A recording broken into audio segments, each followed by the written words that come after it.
Next, family roots run deep in Plain City. Then, a train station in Marion becomes a hub of activity. And later, a church transformed into a culinary haven.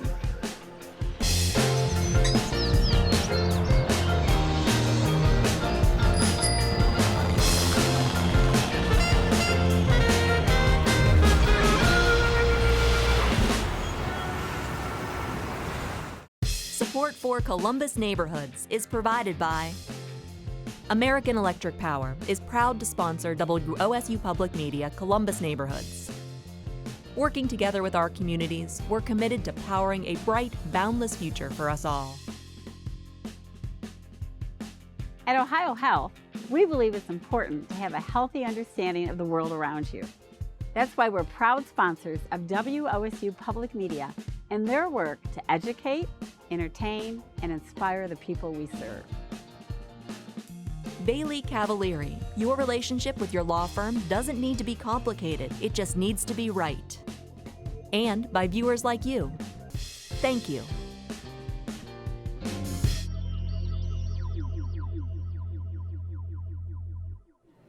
This week, we're visiting a few neighborhoods north of Columbus. Now, when I think of this first town, Der Dutchman comes to mind, with its delicious broasted chicken, mashed potatoes, and of course, all those homemade pies. But what some don't know about Plain City, there are many people living there today who have family ties to the village's earliest pioneers, dating back to the 1800s.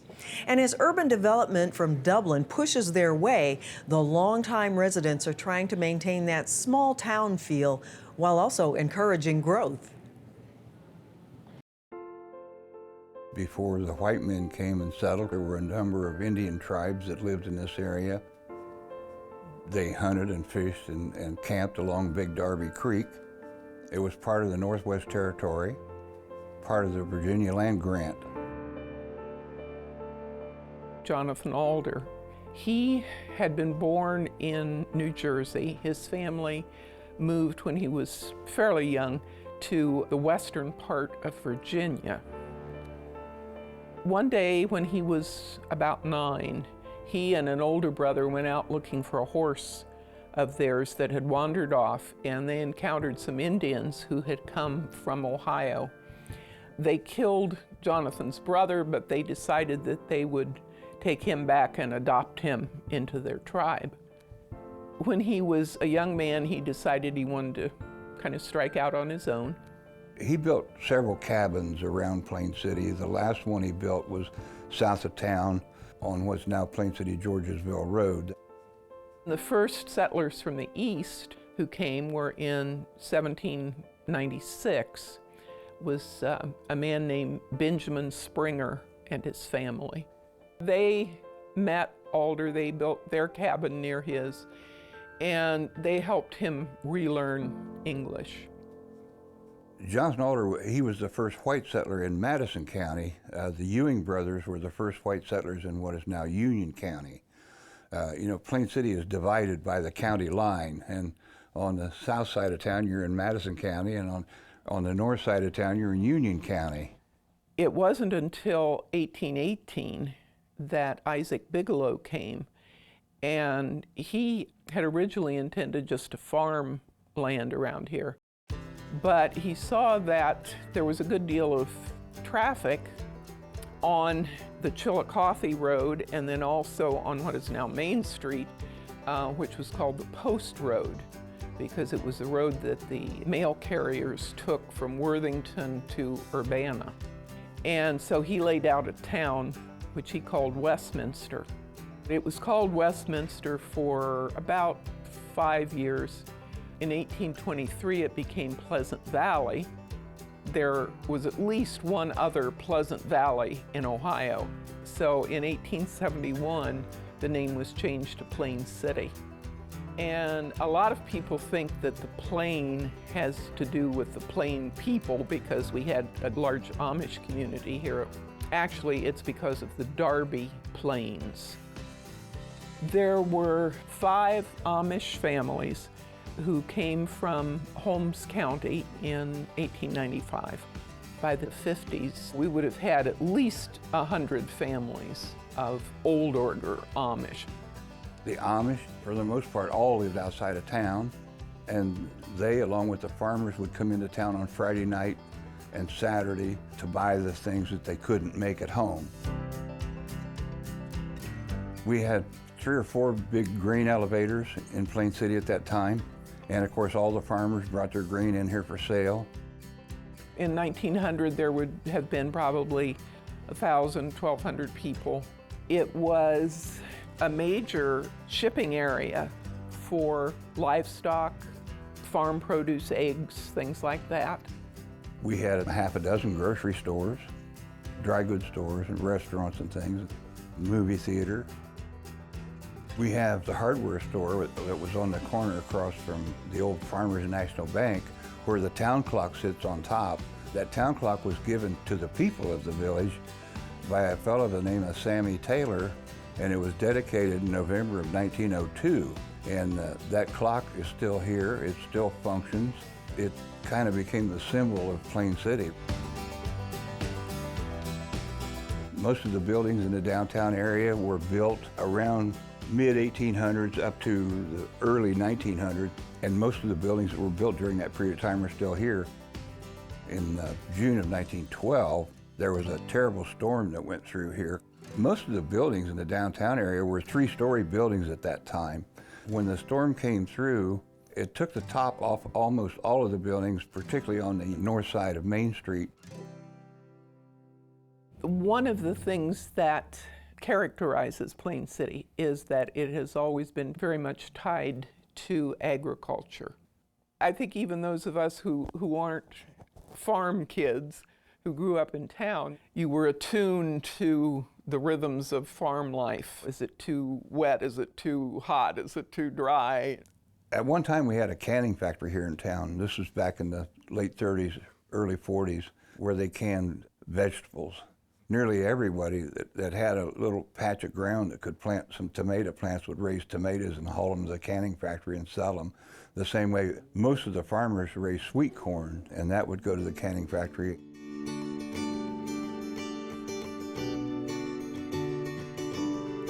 I think you would find in any pioneer community that when you've only got 6 or 8 families in the area, your marriage prospects are somewhat limited. So everybody was marrying into everybody else's family. Down through the generations, everybody is related to everybody else almost. I had cousins and aunts and uncles all over Plain City. Everybody else did too. Right now we are, I guess you could say, on the cusp.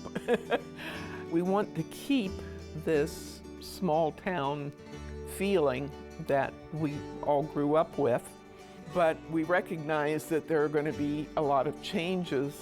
We know that eventually we're going to be consumed by someone, probably Dublin or Hilliard, maybe Columbus.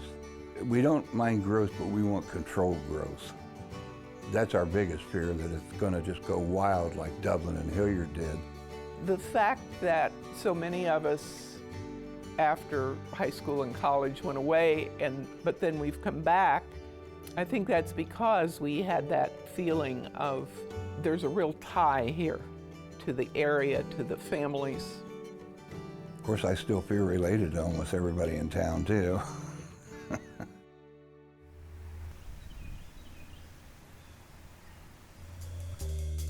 Next, we're heading to Marion Union Station, and then the humble beginnings of the refectory.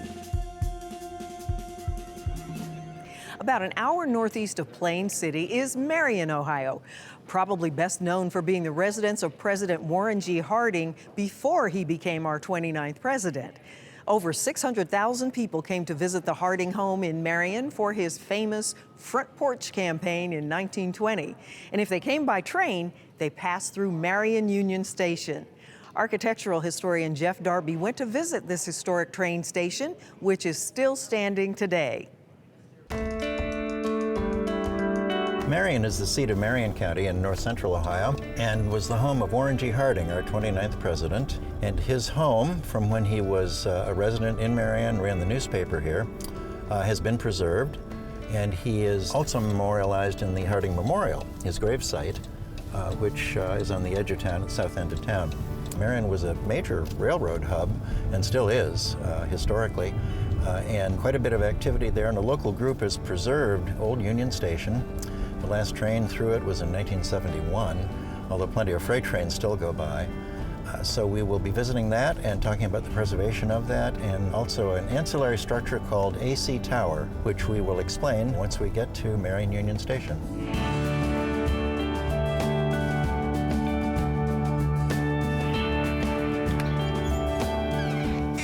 Pete, hello, good to see you. Hi, Jeff. Good to see you. Yes. So Marion Union Station, I'm glad to be here. Yes. I'm sure there's a lot to learn about the place. Well, yes. Starting with, when was it built? It was built in 1902. Okay, and it's Union because? Generally on the railroad, when you talk about a Union Station, it means it served a number of the railroads. Okay, so there were several here in Marion. Yes. Okay. Well, the architectural details are wonderful. It's certainly a product of its time. This is the ticket booth here? Well, the ticket windows are the ticket office. Ticket office. Yes. So this was the main waiting room. This was the main waiting room, yes. What sort of, how many trains would come through, say in the old days, like 40 or 50 years ago? About 55 years ago, there were about 16 passenger trains a day that stopped here. That's a lot. Now it's all freight trains. Now it's all freight It's still trains. very busy. Yes, a lot of freight trains pass here. Well, tell me about Marion Union Station Association. It was formed in the mid-1980s, some 15 years after the station was abandoned. And so that made it very difficult to bring back an abandoned building. The roof was leaking terribly, and of course no utilities or heat. And the building had gotten in terrible condition, and most of the original railroad stuff had walked off. These are church pews from St. Mary's. So these simulate what you might have sat on, but they're Yes. not the actual benches that would have been. Right, that is an original bench over there in that corner. Ah, okay, so that's what was actually here in the building. There were 3 big rows of them here. I see. The skylight's interesting. It was restored about 12 years ago. Now that's the original skylight. You found all the Yes. pieces. Yes. Had it been damaged, or was it just Well, sort you of know, dirty? stained glass people, they can match anything. Well, it's true. But this was the original design with the sort Yes. of the sunrise design with the green. And fortunately, it's always had a real roof over it. The railroads lit it electrically, and so do we. Okay, so it wasn't actually a skylight. It Yeah. was artificially lighted from the beginning. That's Yes. interesting, because they weren't always done that way. Yeah. And then the ticket windows are wonderful. That's all, it looks like it's oak. The varnished ticket, oak. yes, the ticket windows. I was told that until World War II, there were 2 ticket clerks here. But then after the war and passenger traffic died off, I remember just the 1 ticket window on the left being open. So this floor, this tile floor, looks like it must be original. The floor is original. You can see a lot of patches in it where the railroad made some patches. It was very hard on it the 15 years the place was abandoned because water was running over the floor and freezing. So it's amazing it survived. An interesting thing to think about, in 1902 when these were laid, they didn't come glued together in sheets. These were laid individually. One by one. And every room in the building is a different pattern and a different color. And the building itself is fascinating. It has its own story to tell. But you as a group have collected a lot of things. There's quite a So this really collection is a here. museum as well. There's a lot you can learn about Ohio railroading here at Yes. the Union Station. Yes. Well, maybe we can take a look at some of the other things. Yes. I'd love to see those. In the days when the station was open, this room was the women's lounge. And there were folding doors there, and the men did not come beyond those folding doors. Right. That's so a young mother with a baby could come out here in the rocking chairs and get away from the smoke in the waiting room. But when we got the station, all the furniture was gone. We made it our display room for interlocking machines and the older style signals, which are done away with Now explain what an interlocking machine is. Interlocking machine, it gets its name interlocking because when you pull the levers, you can't run a train into the side of another one. It's a very early form of mechanical computer. So at a place like Marion, you've got a bunch of tracks crossing. Yes. And you can only let one train go at a time so they don't run into each other. Right. So the interlocking system basically allowed one particular route and locked out all the other routes Right. to keep trains from doing what they shouldn't do. Is that essentially it? That's it. And that's what all this equipment is related to, the signals that tell you whether to stop or go or slow down. These machines came out of all different towers. Well, speaking of towers and controls and so on, you actually worked in the control tower, the interlocking tower here in Marion. I did. And that's AC tower? It's AC tower. And that stands for what? It stood for Atlantic Crossing. And every tower, it goes back to the telegraph age with the Morse code. Every tower had call letters. So when the dispatcher, who was your boss, wanted to get a hold of you, all he had to do was put those 2 letters on the Morse code and you knew he was calling you. Well, it wouldn't be a complete tour without a visit to AC tower. Right. And you've got the key, I assume. You remember Yes. how to run the machine? Yes. Let's go have a look. Okay, all right. Lead the way. Okay.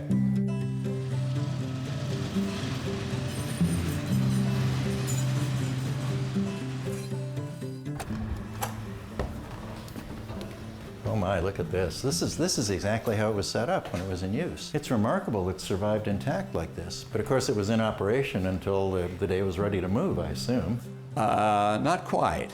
It closed, this closed in January of 1995, and we saved it and moved it over here Thanksgiving of 1999. Oh, okay. But fortunately the railroads left the electric on, so it looked lit, it looked occupied. So it remained intact until we got it. So it really had been abandoned, but you got it in time. Yeah. Yes. And this is the original machine. This is the original machine. This is really remarkable. And this is the interlocking machine, This like is you the showed us in the interlocking station. machine. The levers controlled the switches and the signals and guided the trains through this junction. This is the oldest machine we have. It was built in 1902, the same year as the station. That's remarkable. And it was in use 24 hours a day from 1902 until it closed in 1995. Wow. 93 years in Yes. use. And I think I hear a train coming. We hear a train coming, yes. Well, it's just like it's still in use. So why don't you go set the plant up so the train can go through? Okay, I'll turn it on. And that train is coming through over here. Oh, yeah. And he's on that track, so we'll put him on the board like this. And you see as the train advances through, it drops the track circuits. It shows the track circuits occupied. So this is showing the That's track. showing that train going train through. is actually occupied. And here comes that piece one of over track. here. We're going to put him on the board. So they're coming through at the same time. Yes, they this is a are. rail fan's delight. Yes, it is. So it's a busy railroad junction still. It's still a busy spot, yeah. Now, there's not much local traffic, I assume, with the Marion Power Shovel gone. Actually, there is a fair amount of local Is there? traffic. What sort of business? Grain and ethanol Okay. and steel. There's 2 small steel plants here. Oh, really? I didn't realize. Yes. Okay. So there's some traffic coming out into and out of Marion itself. Yeah, there is.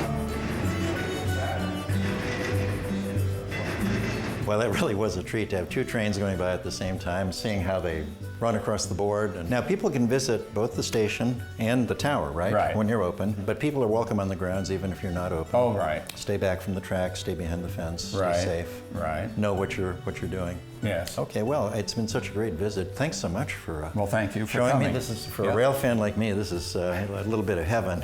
And I've always liked Marion. I've always liked Union Station, and I really have to salute you for what you've accomplished. Well, thank you very much.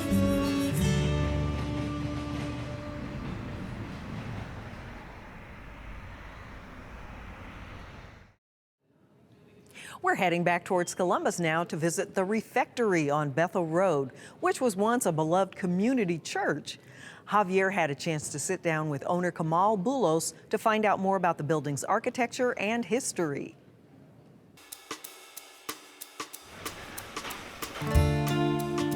We're at the Refectory on Bethel Road. At the heart of its culinary experience is Chef Richard Blondin, who has been trained under world-renowned chefs and blends American and French cuisine, along with his own personal touches. The food and the world-class wine cellar perfectly complement the atmosphere of the building, which dates back to 1853.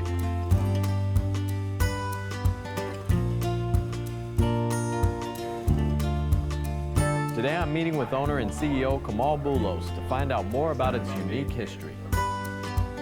This building behind us was built in the 1850s. It was a one-room brick schoolhouse. Imagine before the Civil War began, this building was built. It was always on these grounds. They actually formed and fired the brick on site. So all the darker brick was actually closer to the fire.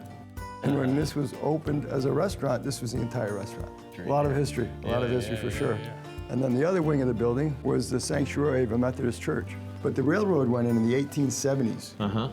And they found that that frame structure was too close to the railroad tracks, and they used to stop the church service every time a train went by. Right. So they got tired of doing that, and then eventually moved this structure with horses. Wow. And they inched it over. Thing. Yeah, they inched it over little by little. We put in the brick on the interior to match the other brick. So this door was where the congregation came in, they faced the front, and then they eventually joined the two buildings together. Okay. Yeah, and it was actually in use as a church from the 1850s until the 1960s. Okay. Yeah, amazing. In fact, just a few weeks ago, they celebrated their 175th anniversary as a church. As a church. Okay, so the church still exists. Yeah, the church but still it's in a exists. different- Yeah. Okay. Exactly. All right. It relocated just up the street from us. It's now the Bethel United International Methodist Church. In this particular building, another interesting facet was that one of the members of the congregation donated his wood to build this frame building. Oh, wow. And instructed the folks that were cutting the trees to go to one side of the stream where the trees existed. And they went to the opposite side, and they cut down his valuable walnut trees. So this building He was was not happy. constructed with walnut. Uh-oh. Yeah. Oh, my goodness. This is amazing. Now, what do we have here? This is our vegetarian presentation that Beautiful. does change every now and then. So the chef always prepares a variety of interesting things so that you just don't have one item on the plate. It's absolutely beautiful. Yeah, and he always, obviously, as we do with a lot of all the French food, very exquisitely and artistically arranged. Chef Richard is an artist. He's a master.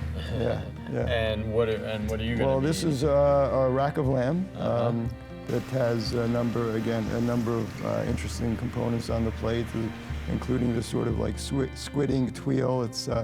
And then he wraps the lamb with this particular menu with a little bit of seaweed and a crust. Oh, So it's a little bit different flavors and textures that he incorporates into every plate. I mean, this is absolutely beautiful. I don't know if I'm supposed to eat it or take it home and hang it on my wall. I know your chef is Yeah. amazing, so I'm going to start with Look this. like some purple potatoes there. That is really good. So he came on board here in 1992, and just totally transformed our restaurant. Wow. I mean, we always had good food, but he took it from good to great. Wow. Just extraordinary. And we've been working together for 26 years, and every couple of weeks, I see him do something that he's never done before. When I think of him, I think of a culinary athlete. He's always trying to take it to the next level. Always, yeah. You all are involved in local farming as well, right? Tell me about that. Well, when the chef first came here, he developed a network of farmers, and he was very low-key about it. You know, we started just contacting people, and there were people that would just show up on our back doorway, and he would buy whatever they had. He had no idea what they were bringing sometimes. Oh, wow. Yeah. And we've continued that process. In fact, we just now, within the last month, connected with a local farmer that's growing, or raising, I should say, lamb for us. So it means a lot to you to stay connected to the community. Absolutely. Yeah. Now, where does that come from? Why is that so Well, important? I think part of it is his heritage and culture, and part of it, to some degree, is my background as well. You know, these days you can really get anything from anywhere in the globe overnighted to you. But it's much better to have a connection with the local community and help sustain, you know, that movement. And you know, you have a much better idea of the source also. So now the name Refectory, where did that come from? Well, it means a dining hall, a church, or a monastery or a convent. Oh, okay. Hence the history of the building. What do you hope that people that come here to the Refectory, what do you hope they walk away with in terms of a feeling or an experience? Well, for us, we try to create a sanctuary where people can come in, relax, and dine. This is obviously a celebration of life, and we put a lot of care and thought and meticulous attention to detail to the food, to sourcing it, to executing it as well as the service, as well as the wine, as well as something that really complements this amazingly unique atmosphere. Quality time with quality food, you can't beat that. Exactly. So thank you so much for letting us come and spend time with you today. This is really amazing, I appreciate it. Our pleasure.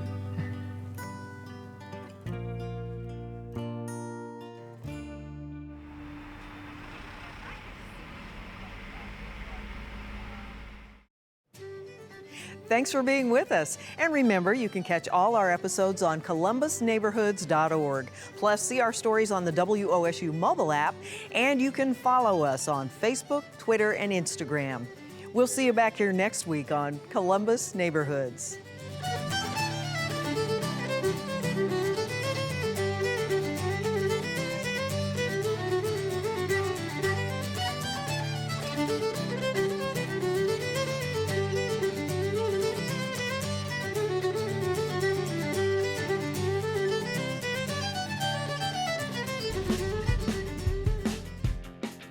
Support for Columbus Neighborhoods is provided by American Electric Power is proud to sponsor WOSU Public Media Columbus Neighborhoods. Working together with our communities, we're committed to powering a bright, boundless future for us all. At Ohio Health, we believe it's important to have a healthy understanding of the world around you. That's why we're proud sponsors of WOSU Public Media and their work to educate, entertain, and inspire the people we serve. Bailey Cavalieri, your relationship with your law firm doesn't need to be complicated, it just needs to be right. And by viewers like you. Thank you.